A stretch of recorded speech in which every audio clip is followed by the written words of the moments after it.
e construía, né, uma imensa uma muralha para proteger a cidade. E os habitantes da cidade, cansados daquele trabalho exaustivo e sem descanso, que o rei os obrigava a fazer, eles resolveram então pedir ajuda aos deuses, né, os deuses que moravam lá no céu, tá certo?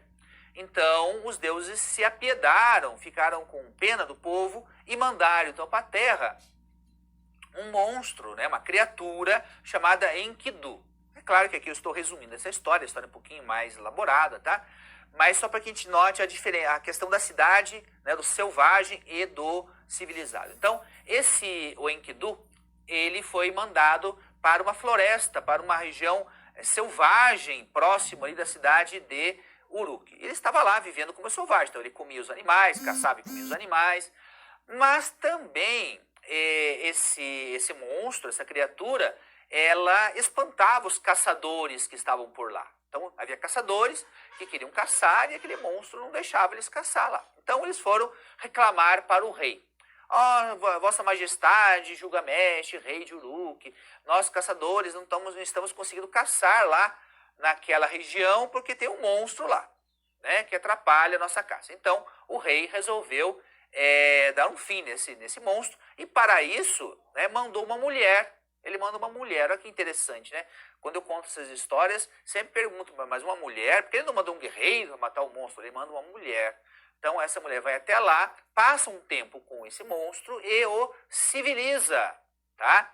Então ela vai ensinar o que é ser civilizado para ele, para que então ele possa ir para a cidade. Então quando ele chega na cidade, ele já é civilizado, já está civilizado quando ele encontra então com o Gilgamesh, tá? Então veja só, quando ele está lá na floresta, né, no bosque, lá na região selvagem, ele é selvagem. Ele precisa ser civilizado para poder chegar na cidade, porque a cidade é um lugar civilizado, é cercado, é protegido, não é dominada ali as questões da natureza daquela região e assim por diante. Uma vez que o Uruk chega lá, ele vai lutar com o Gilgamesh. Então Uruk e Gilgamesh lutam bravamente, lutam um monte, não é? E acabam, depois de lutar muito, ficando amigos, se tornam companheiros, amigos e partem então para diversas aventuras aí ao longo da Mesopotâmia. Vamos voltar naquele mapinha ali que vou mostrar alguma dessas aventuras. Olha só, então o Gilgamesh, por exemplo, ele vai viajar, o Enkidu e o Gilgamesh vão viajar para o Líbano, tá? O Líbano é essa região aqui, ó, chamada Floresta de Cedro, né? O cedro é uma árvore bastante grande, boa para a fabricação de navios e que havia em abundância ali no Líbano. Nesse lugar havia um monstro, né? Havia um monstro e foram os dois amigos agora, Enkidu e Gilgamesh, derrotar esse monstro. E derrotaram, cortaram a cabeça do monstro, trouxeram então a cabeça de volta aqui para Uruk e assim por diante. A história continua, né? Mas o que nos interessa aqui é essa visão de que a cidade está vinculada à questão do civilizado, dos bons modos, das boas maneiras, do falar, do comer, né? E a floresta está ligada à selvageria, né? Por isso que as florestas são tão derrubadas, não é só por conta da madeira, mas também porque você precisava dominar o que era a natureza. Até a década de 60 do século XX, quase não havia, mas quase não havia muita preocupação com a questão da própria natureza, né? A ideia de que nós, seres humanos, era nosso destino dominar, né? Transformar a natureza, dominar a natureza, tá? Em muitas cidades, por exemplo, rios, né, foram acertados. Na cidade onde eu nasci, por exemplo, o rio, naturalmente, ele era cheio de curvas, né? Era um rio como outro qualquer, cheio de curvas, e aí... Mas ele não estava de acordo com o traçado das ruas, né, com o plano, né, o plano, tá, o planejamento urbano, racional. Então eles pegaram e acertaram o rio. Então o rio, em vez de torto, agora ele é reto, né? bem retinho, né? Eles passaram uma régua ali e acertaram, acertaram. Olha só como a expressão já diz tudo, nossa presunção de controlar a natureza, né? Nós acertamos o caminho do rio, né? Aquele rio estava ali selvagem, né? Estava fazendo o que ele queria, fazendo curvas para lá e para cá. Para que fazer curva? O menor ponto, né? A melhor distância de dois pontos não é a reta. Para que o rio tem que fazer curva? Né? E daí, então, se a gente acerta aquele rio e faz ele retinho. Então, esse controle da natureza tem a ver com a questão da civilização. Então, ao trabalhar isso com o nosso aluno, nós podemos trabalhar qual é a diferença de uma cidade antiga, da antiguidade, né, que geralmente eram muradas, né, eram bem menores do que muitas cidades que nós temos hoje, né, então megalópolis, né, São Paulo, Nova York, né, e assim por diante, né, com a cidade pequena, né, cercada. Então dá para você comparar essas questões com o nosso aluno, a questão da proteção, né? Por que fazer muralha? Por que a cidade tinha muralhas? Né? Onde era melhor fazer uma cidade? Então tudo isso aqui você pode trabalhar e com o seu aluno pode contar a história do Gilgamesh para eles, para entender essa questão do civilizado e do selvagem, tá bom? Então vamos lá no slide. Bom, tudo bem. Então, nós vamos aqui, né? Voltar para esse slide. Então, ó, o campo era considerado não civilizado, tá? E a cidade civilizada. Então, o que é esse mais civilizado? Uma floresta intocada ou um jardim, tá? Então, o jardim, ele é a natureza ajeitada de acordo com o nosso gosto, né? Então, se eu tenho uma casa, eu tenho aqui um jardim, eu planto rosas aqui, porque eu quero que plantem rosas, que nasçam rosas aqui. Aqui eu planto hortênsias, não é? Aqui eu planto uma outra planta qualquer e faço um gramadão bonito aqui assim, põe umas pedrinhas para enfeitar aqui. Então eu planejei, eu coloquei as plantas que eu quis onde eu quero. E aí se nasce mato aqui, se a natureza, porque a natureza é assim, se deixou ali, vai nascer mato, né? Começa a nascer uns matos aqui, eu vou lá e tenho que tirar esse mato. Né? Ou então tem um formigueiro, nasce um formigueiro aqui, eu tenho que estar o tempo todo lutando contra a natureza, tá? Porque me parece que a selvageria ela está sempre pronta. Né? Se eu abandonar esse meu jardim aqui, em poucos meses, ele vai estar um matagal só.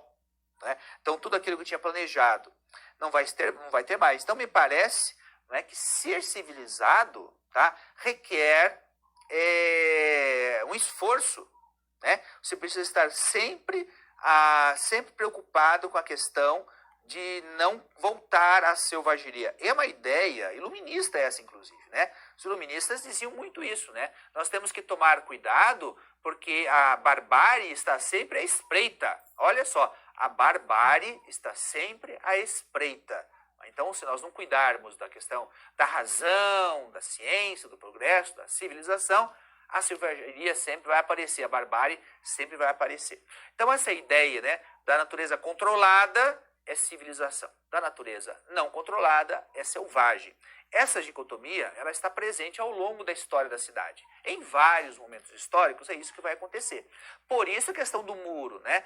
O muro não é só para deixar a guerra lá para fora ou impedir que um inimigo invada a cidade, mas também é para marcar bem o que é civilizado e o que não é civilizado. Tá?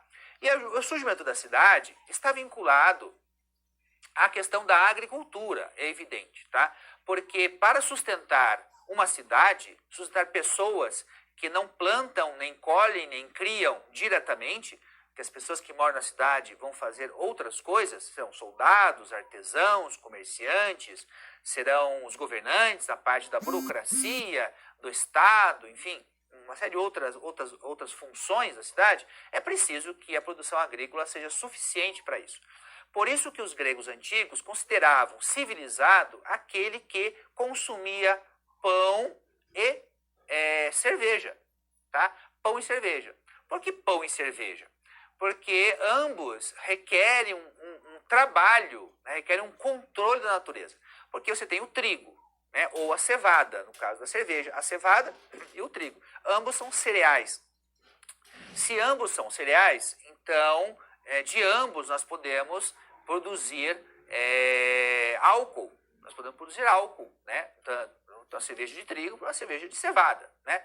Mas em geral o trigo é usado para fazer o pão e a cevada a cerveja. Mas o processo é o mesmo. Então você tem o amido, tá?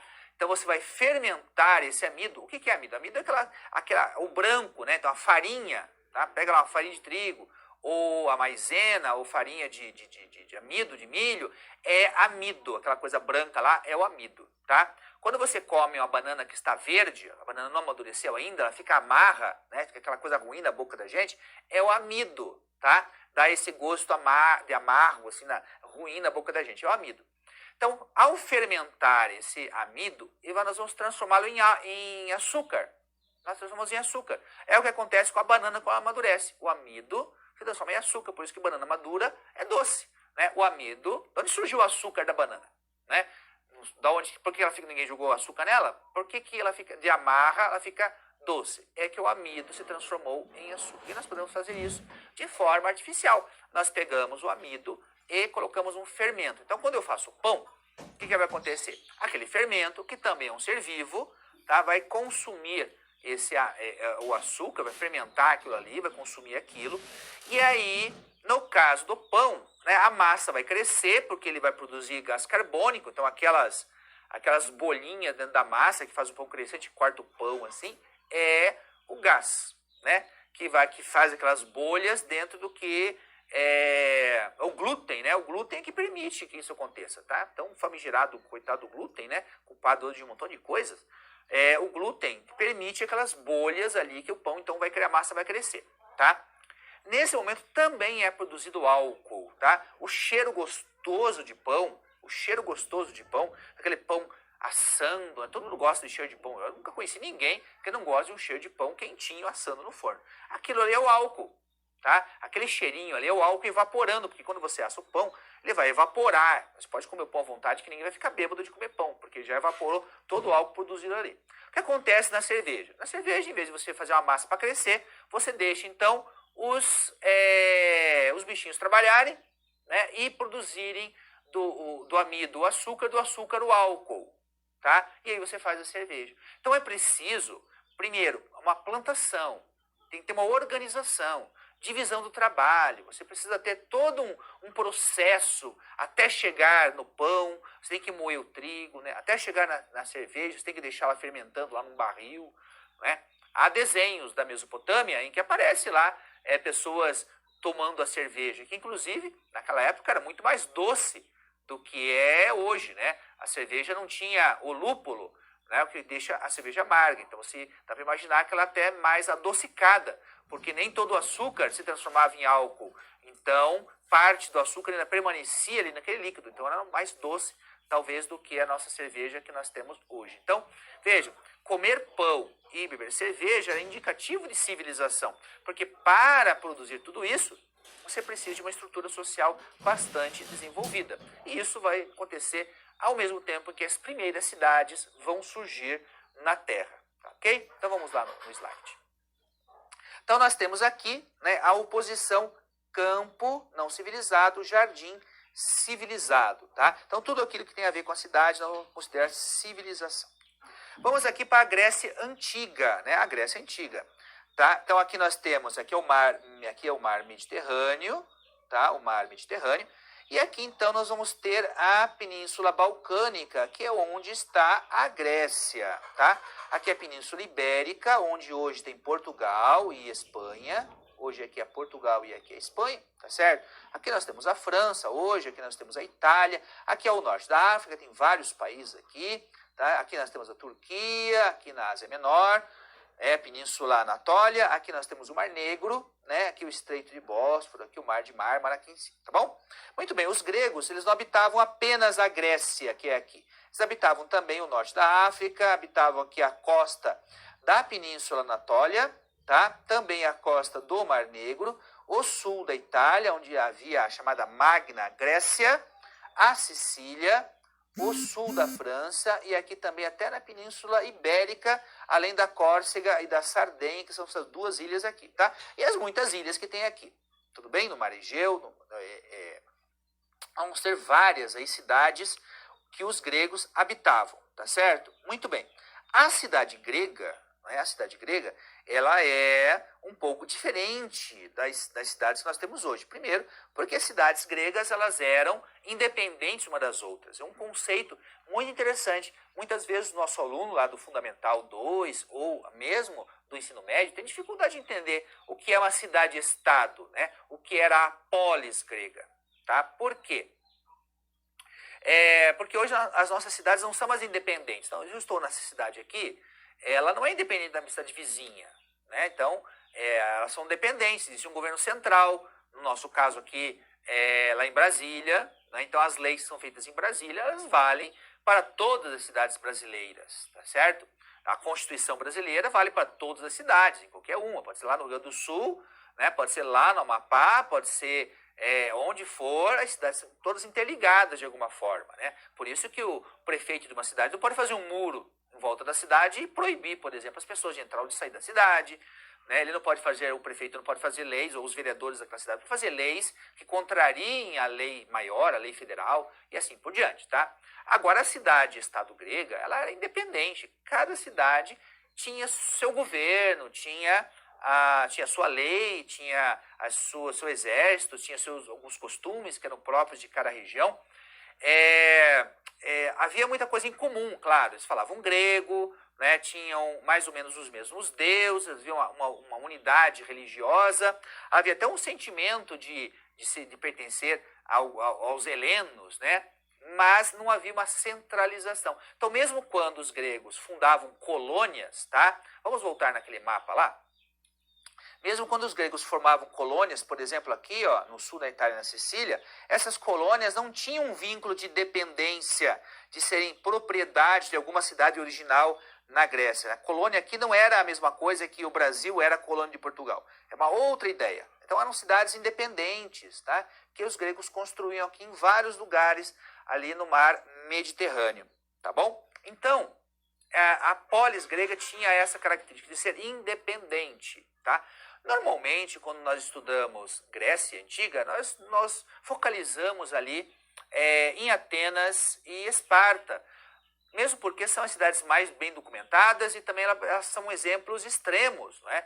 Então, enquanto Esparta tinha uma característica muito centralizadora, muito militar, né, como nós aprendemos sempre quando estudamos esse assunto, Atenas já tinha uma outra característica, até a geografia da região era diferente, né? Atenas fica num lugar, Esparta fica em outra região. Nós voltamos naquele mapa ali, por favor. Então, né, enquanto Atenas fica aqui, né, Esparta fica aqui, então são duas regiões muito diferentes ali nesse mapa que nós vemos aí, tá? De qualquer forma, em geral, uma cidade grega, ela é mais ou menos isso aqui, tá? Então, esse aqui é um modelo, né? Que toda cidade grega era exatamente igual, tá? Mas é um modelo para a gente ver aqui. Então, nós vamos ter aqui, né, a Acrópole, que é essa parte de cima aqui, e aqui a parte de baixo, a Ágora, né? Então, nós temos a Acrópole e temos a Ágora. E aqui o porto, né? Atenas podia ser bem assim, tá? Atenas tinha um porto, né? Atenas não ficava no litoral, mas tinha um porto, o Porto do Pireu, era o porto que servia a cidade de Atenas. Então, mais ou menos isso aqui, que era uma cidade medieval, uma cidade grega, né? Então, e tinha a zona rural, tudo isso fazia parte da cidade, da polis, né? A parte rural, onde se plantava, se colhia, se criava alguns animais, e a ágora, que era a parte mais baixa, que era a parte mais plana ali, que era a praça, né? Onde tinha o mercado, as pessoas se reuniam para discutir política, aqueles que podiam discutir política, eles ficavam ali, era essa região que as coisas aconteciam ali na cidade, tá? E a Acrópole é aquela parte mais alta, onde ficava o templo, ou os templos aos deuses, né, dos gregos. Por exemplo, a deusa Atena, deusa protetora de Atenas, né? Atenas é a cidade, Atena sem S é a deusa da inteligência e da guerra justa, né? Filha de Zeus, saiu de dentro da cabeça de Zeus. Então, aquela cidade ali é bem típica daquele momento ali, tá bom? Então, agora vamos lá. No próximo slide, nós temos a nossa atividade. Olha só, vamos ver aqui. Observe a seguinte imagem. Isso aqui é a cidade de Carcassonne. Carcassonne era e é uma cidade que fica na França, quase na divisa com a Espanha, né? Então, se nós temos aqui na Península Ibérica, ó, A Península Ibérica mais ou menos assim. Aqui nós temos a Itália, tá certo? Aqui assim. Então aqui fica a França, aqui fica a Espanha, tá certo? E aqui ficam os Pirineus, que é uma cadeia de montanhas que separa a França da Espanha. Então Carcassonne fica mais ou menos aqui, sim, fica Carcassonne, tá? Essa cidadezinha aí. Que é uma cidade, então, de um outro período. Então eu quero que vocês observem essa imagem e façam, então, um comentário a esse respeito. Daqui a pouquinho, então, a gente volta com a participação de vocês, tá bom?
Muito bem, estamos de volta. Vamos ver aqui a contribuição dos alunos. A cidade conserva-se como uma cidade feudal na estrutura física? É uma cidade turística? Os alunos estão perguntando. Muito boa pergunta, né? E muito boa observação, realmente. Carcassonne é uma cidade medieval, é uma das mais bem conservadas cidades medievais que existem na Europa. E é turístico. Hoje, justamente por ser tão bem conservada, ela é um lugar do turista, porque é como a pirâmide do Egito, né? Todo mundo aprende sobre a pirâmide do Egito. Então, se você pode visitar a pirâmide do Egito, você vai visitar, né? Virou um lugar turístico hoje, né? Que era um túmulo lá para os faraós, é a mesma coisa cidade medieval. Né? Todo mundo aprende sobre as cidades medievais, mas se nós aprendemos aqui, imagina como é que aprendem lá na Europa, né? Todo mundo aprende sobre isso. Então, quando eles podem, é claro, vão ver como era. Então é evidente que há algumas modernidades, né? Luz elétrica, com certeza deve ter água encanada nos lugares ali, porque as pessoas vivem ali naquela cidade, né? Mas existem lojinhas de souvenirs, etc. Se você procurar na internet, você vai encontrar, inclusive, vídeos de turistas que foram visitar essa cidade de Carcassonne, né? Vamos voltar lá no slide da imagem. Então, reparem aqui nos muros, né? Então a cidade medieval é uma cidade murada, né? Você pode ver aqui, tem o muro da cidade, há 2 muros aqui, inclusive, tá? Então, a cidade medieval tinha essas características, né? Ela era pequena para o padrão de hoje, tá? Era pequena, murada, então havia portão, às vezes mais de um. Então, os portões eram fechados, os portões eram abertos, tá certo? Por conta das muitas guerras que havia, né? Aqui a cidade. E era muito apertadinho lá, porque você tinha que ocupar o máximo de espaço possível. Então não havia planejamento urbano, como hoje nós pensamos, né? Fazer, por exemplo, uma rua, né? Então eu faço a rua, as quadras, né? Não sou muito bom em desenhar, né? Não fica tão retinho quanto eu deveria. Mas hoje você tem as quadras, né? Das ruas, assim, quadradinhas, né? Porque os carros, né, possam andar e facilitar o trânsito, certo? Muito bem, mas naquele tempo não tinha automóvel, então não havia esse problema. Lá, né, na Idade Média, as cidades iam crescendo conforme você ia fazendo. Então aqui as casas aqui, em geral, eram casas geminadas. Por favor, geminadas, não germinadas, como as pessoas às vezes falam, tá? Por gentileza, geminada, tá uma casa grudadinha na outra, né? Isso permitia, então, que você aproveitasse melhor o espaço, né? Mas também protegia a casa contra o tempo, né? A neve, o frio, a chuva, porque você teria menos paredes expostas ao clima, né? Ao tempo, tá? Muitas vezes havia 2 andares, né? Então, quando era uma oficina, por exemplo, de um mestre artesão, você tinha a oficina na parte de baixo, sei lá, um padeiro, um tintureiro, um alfaiate, um sapateiro, e em cima morava a família dele.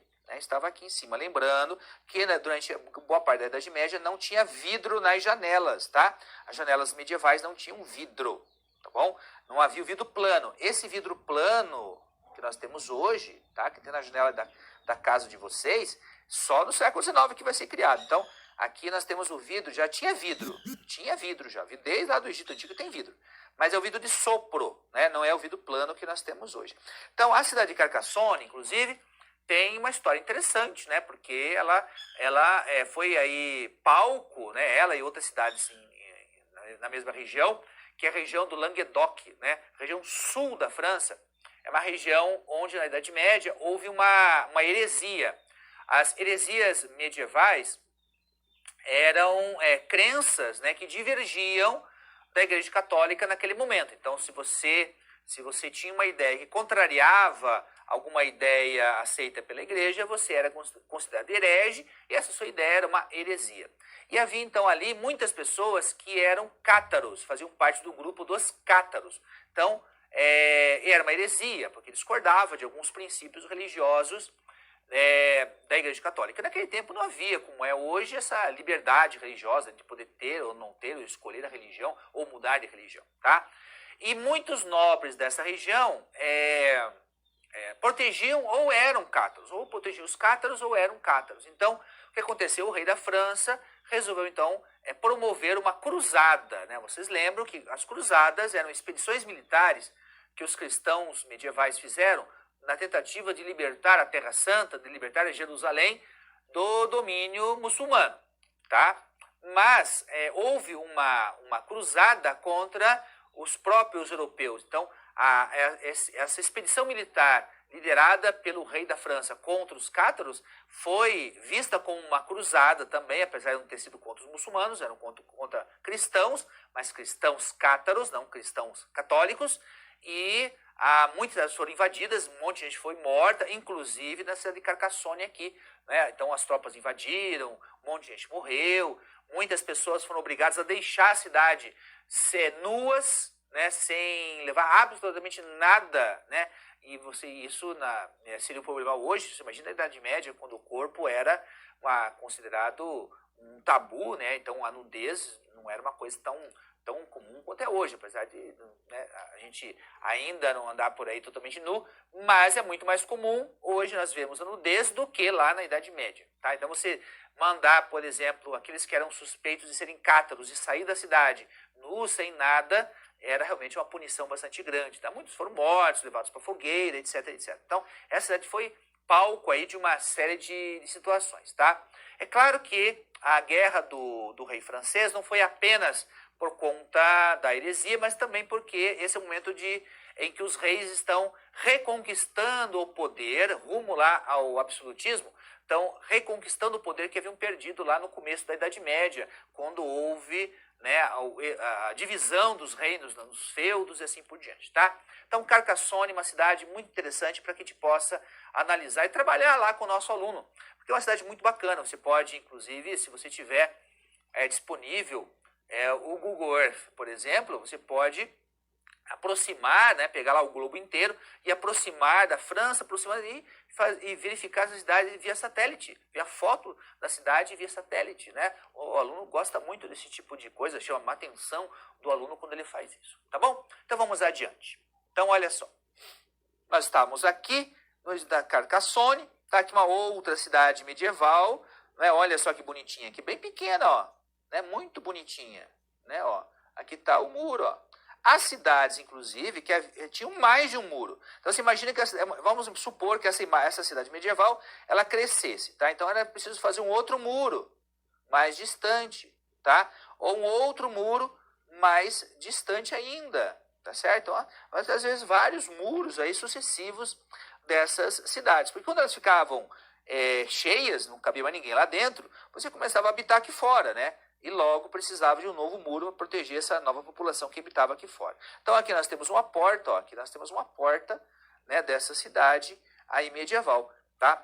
Então, na Europa nós temos vários exemplos disso, tá? Aqui no Brasil a gente não tem, né, porque nós não tivemos Idade Média no Brasil. Então as nossas cidades mais antigas, São Vicente, por exemplo, né, Salvador, Curitiba, Paranaguá, tem várias cidades aí que são bastante antigas, né? São Paulo mesmo, né, Rio de Janeiro, tem várias cidades muito antigas, mas não são cidades medievais, já são cidades do período moderno, portanto já tem outras características, tem outras coisas que nós podemos verificar lá, diferente da cidade medieval, tá bom? Então vamos lá no slide. Então, indo adiante aqui, nós vamos ter uma outra atividade, agora já de uma cidade um pouco mais moderna. Então reparem, nesta cidade aqui, ela é um desenho do Gustave Doré, tá? O Gustave Doré é um artista muito famoso do século XIX, suas ilustrações são belíssimas. Ele, por exemplo, ilustrou a Divina Comédia do Dante. Procurem lá na internet, né, as ilustrações do Gustave Doré da Divina Comédia, né, do Dante. Vocês lembram? Divina Comédia, aquele livro escrito pelo Dante lá entre a Idade Média e a Idade Moderna, e que narra uma viagem que o Dante teria feito, né, pelo céu, pelo purgatório pelo inferno, pelo purgatório e pelo céu, né, até chegar no paraíso, até chegar no céu. Então ele faz uma viagem lá por isso, e uma das edições é ilustrada pelo Gustave Doré, é muito bonito, né, os desenhos são muito legais. Essa gravura aqui, ó, é de 1872, tá certo? Então vamos comentar esta aqui. Olha, presta atenção no ano e na cidade dessa ilustração aqui, tá? Daqui a pouquinho então a gente volta para comentar.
Bom, estamos de volta, vamos ver aqui as contribuições dos polos, né? Então, no nosso imaginário, parece mais uma cidade do século XVI ou XVII do que do final do século XIX. Parece que falta tão pouco, não parece que falta tão pouco tempo para o século XX. Essa é uma excelente observação, né? Porque realmente mudou tanto em tão pouco tempo, né? Mudou tanto. Se você pegar Londres, talvez de 1930, 1940, ela já vai ter uma outra conotação, né? Essa é uma cidade, evidentemente, da época da Revolução Industrial, né? O artista Gustave Doré, por isso que eu gosto muito dele, ele captou muito bem, né, a sujeira, a pobreza, a miséria, o cinza, né, por conta das fábricas e assim por diante. Então, uma boa observação. Aqui uma pergunta, né, seria o surgimento dos burgos, né? Quando nós falamos em burgos, surgimento dos burgos, nós estamos nos referindo ao período anterior a esse, tá? Então, estamos falando lá da Baixa Idade Média. Então, normalmente nós dividimos a Idade Média em dois períodos, né? A Alta Idade Média e a Baixa Idade Média. Você tem o renascimento das cidades, aí depois do século X, século XI, mais ou menos, começam o renascimento das cidades, o renascimento urbano. Ou seja, aquelas cidades que existiam, que eram bem pequenininhas, cresceram em algumas cidades novas, surgiram nessa época, tá? Daí onde vem a expressão burguês, né? A palavra burguês, originalmente, significava aquele que habitava a cidade, né? O burguês é aquele que habitava a cidade. Depois que ele passou a ter um outro tipo de conotação, até chegar no significado que nós damos hoje a essa palavra, tá? Então, nesse caso, é uma cidade do período industrial, né? Então, se nós voltarmos lá na imagem, por favor. Então, aqui, não é, nós vamos ter aqui, essa é Londres, tá? Do século XIX, uma cidade industrial. Então, lembrando que a Inglaterra foi pioneira na indústria, na industrialização, no surgimento da indústria, a Inglaterra, né? E cidades como Londres ou Manchester, né, também na Inglaterra, cresceram muito, porque toda vez que tem industrialização, nós temos urbanização. As duas coisas sempre caminham juntas, né? Indústria atrai pessoas para a cidade. Então, as cidades industriais do século XIX, elas cresceram muito rapidamente, sem planejamento algum, de maneira que muitas doenças típicas da Idade Média voltaram. Existem autores como Lewis Mumford, por exemplo, que tem um livro sobre a história da cidade. Ele fala o seguinte, que em muitos aspectos, viver na Idade Média era melhor do que viver numa cidade industrial do século XIX, né? Mas veja só, por mais miséria ou pobreza que você tivesse na Idade Média, você ainda tinha o ar puro, ainda você tinha a natureza, né? E agora, morando numa cidade industrial, você não vai ter nem isso. Você continua tendo a miséria e a pobreza, só que agora com a sujeira. Então, imagina uma cidade de 1 milhão de habitantes. Imagina uma cidade de 1 milhão de habitantes que não tem iluminação, não tem poste, não tem iluminação pública. Não tem metrô, não tem ônibus, não tem recolhimento de lixo, não tem água encanada, não tem esgoto, tá?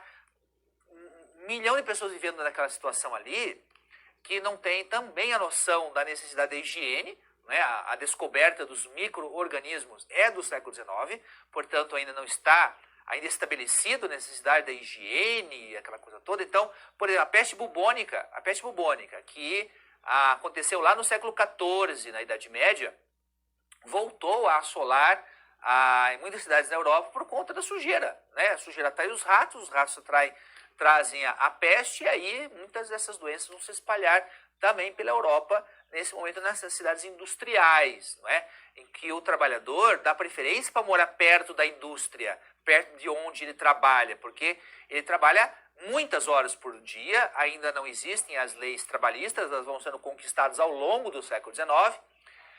Então você trabalha muito, não dá para você levar horas para chegar em casa a pé, né? Então você trabalha próximo, e aí havia toda a poluição. Então, além da poluição do ar, porque essas indústrias elas começam com o motor a vapor, né? O vapor, então você precisa queimar a lenha ou o carvão para que as máquinas funcionassem, elas girassem, elas trabalhassem. Então a fumaça se espalhava pela cidade e caía sobre a cidade. A ideia de indústria com fumaça é uma coisa tão forte que se você pedir para uma criança hoje desenhar uma indústria, ela vai colocar uma chaminé naquela indústria. Né? Se pedir para alguém desenhar um trem, ele vai desenhar uma Maria Fumaça, porque tá grudada sei lá, nos nossos neurônios, né? Na cultura, que trem e fumaça, e indústria e fumaça. Apesar de muitas indústrias hoje não emitirem nenhuma partículazinha de fumaça, tá certo? Então, essa fumaça caía sobre a cidade. Então, era uma cidade suja, de fuligem, né? Mais ainda o lixo espalhado, a neve, não é? A umidade. Então, as doenças eram bastante comuns e assim por diante, tá? Então, era uma cidade, essa é o típico da sociedade, cidade industrial do século XIX. Vamos lá no slide? Por gentileza. Então, vamos adiante. Aqui, ó. Aqui é a reurbanização de Paris. Então, no final do século XIX, nós vamos ter um processo de reurbanização, da higienização. Então, há processos de higienização muito comuns na Europa. E um caso típico é o caso de Paris, né? Que foi aberto, o cemitério de Paris foi deslocado, o cemitério ficava no centro, eles pegaram e tiraram o cemitério do centro da cidade e levaram para outro lugar. Olha, olha como mudou a mentalidade, da mentalidade religiosa medieval para a mentalidade científica racional do período contemporâneo, né? Então, aqui nós temos um exemplo da reurbanização de Paris no final do século XIX. Então, a avenida, os bulevares, o esgoto, né? É o momento do Barão Husmann, né? Que dirigiu tudo isso aqui, tá certo? Um pouquinho mais para frente lá, no finalzinho do século XIX, comecinho do século XX, nós temos a Torre Eiffel, que é o símbolo de Paris, e assim por diante. Então, esse aqui é um exemplo da diferença entre uma cidade medieval, ou mesmo da cidade moderna, mas do início da Revolução Industrial, para uma cidade já do final do século XIX e começo do século XX. Tá? Aí começam a surgir as cidades que são planejadas, né? Chamadas cidades-jardins. No final do século XIX e começo do século XX, vários autores, arquitetos, engenheiros, estudiosos, tentaram planejar cidades. Olha, a cidade tem que ser assim, desse jeito, as ruas têm que ser daquela forma. Então, no começo do século XX, nós temos várias cidades que são planejadas, né? Até chegar, né, nasquelas que a gente conhece aqui, como Brasília, por exemplo, que é o nosso caso aqui no Brasil. Tá? Então, em 1904, no início da nossa... do século XX, início da nossa República, né? Lembrando que a República foi proclamada em 1889, tá? E o Rio de Janeiro é a capital do Brasil. Ela vai passar por uma reforma também urbanística, né? E sanitária, a época do Oswaldo Cruz, do prefeito Pereira Passos, e assim por diante. Então, por exemplo, vai ser aberta uma avenida, né? Se destrói aqui prédios antigos que tinha, para ter uma avenida, para ficar mais civilizada, né? Então, no nosso caso aqui, por que o Rio de Janeiro precisava ser reurbanizado? Porque ele não era muito, entre aspas, civilizado, né? Civilizado era Paris, né? Aquela Paris bonita, daquelas praças, daquelas avenidas largas, né? Com lampiões a gás, onde os automóveis, o início dos automóveis podiam circular, e mulheres elegantes e homens de fraque podiam caminhar, né? Aquelas mulheres com a sombrinha, aquela coisa toda, assim, aquela imagem idílica do que seria civilizado, né? Então o Rio de Janeiro não era muito assim, tá? Havia muitas doenças, então essas doenças tropicais que voltaram agora a assolar o Brasil nesses últimos tempos, né? No século, lá também aconteceu no Rio de Janeiro. Tá? Então, o que era preciso para civilizar? Então, vamos tornar a cidade mais parecida com aquela que é considerada mais civilizada das cidades, Paris, né? É a época da Belle Époque. Né? Você sabe que a Belle Époque é aquele período que vai entre o final da Guerra Franco-Prussiana e a Primeira Guerra Mundial. Foi um período de contraste. De um lado, você tem uma euforia por conta da popularização de muitas invenções do século XIX. Então, é o automóvel, o cinema, um pouquinho mais para frente é o rádio, é o disco, né, a gravação, o telefone, uma série de invenções que passam a ser cada vez mais populares, a luz elétrica, ao longo do começo do século, final do século XIX, começo do século XX, que tornam um período de a Belle Époque, a época bonita, né? Então, o Rio de Janeiro da Belle Époque precisa ser reurbanizado. Para quê? Para ficar mais civilizado. E para ser civilizado, ele tem que ser planejado. Por isso, nós voltamos àquela antiga comparação que eu fiz lá do comecinho da nossa aula, né? desde o início, cidade tinha o significado de civilizado, tá? Mas agora não pode ser qualquer cidade, não pode ser uma cidade que cresce ao léu, que cresce de qualquer forma, tem que ser uma cidade que cresce de forma planejada, né? Por isso que exigimos tanto hoje, né, dos governantes que haja um planejamento daquilo, da ocupação daquele espaço, né? Então, quando há uma ocupação sem planejamento, aquilo é sempre vista de forma de uma inadequação daquilo que deveria ser, tá certo? Então, vejam como mudou a cidade ao longo da história, né? Como a ocupação do espaço mudou ao longo da história e como você pode, então, trabalhar essa mudança como uma forma de inserir o aluno no conteúdo, né? Como é a cidade dele hoje? Por que a cidade é assim? Tá? Então, se ele mora numa região onde é muito antiga do Brasil, onde o planejamento não era feito da forma como é feito hoje, ou se ele mora numa cidade mais recente, que foi feita de forma planejada, então as ruas são todas